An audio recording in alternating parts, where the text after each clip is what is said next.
Анан мен ой пикирим бул маселеге мен ой пикирим каршымын да.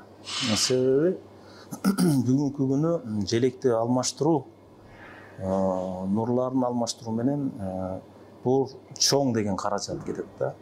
Ар бир печаттан баштап, машинанын номерлерине баштап, ар бир туубузду бардык мамлекетте турган туулардан бери өзгөртүүлөр керек. Чоң бул жерде каражат кетет да.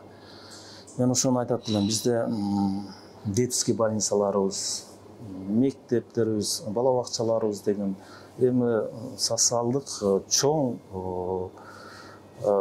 жетишпеген жактарыбыз бар да. Мына дүйнө жүзүндө азыр кымбатчылык болуп жатат. Мамлекетти ушу желектин нурун менен алмаштырганда бир маселе чечилип кетпейт да. Бул мен айтат элем, ар бир министрликте иштегендер, ар бир өлкө башчы, ар бир жаран мамлекетин сүйүп, мамлекетке өзүнүн болгон сүйүүсүн арнап, таза иштеп, коррупцияга аралашпай жумуш алып барганда, ошондо гана мамлекет алдыга өнүп өсөт да.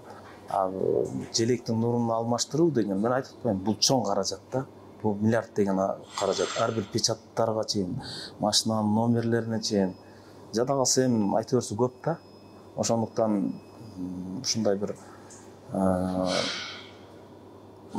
детский больницаларды заңкайтып салып койсо, биздин канча дегенме барабыз, көрөбүз, эскилиги жеткен, сатуу шарттары өтө начар жерлерибиз көп да. Ошондуктан мен өзүмдүн пикирим эч бир мындай алмаштыруунун кажети жок деп айтат элем да.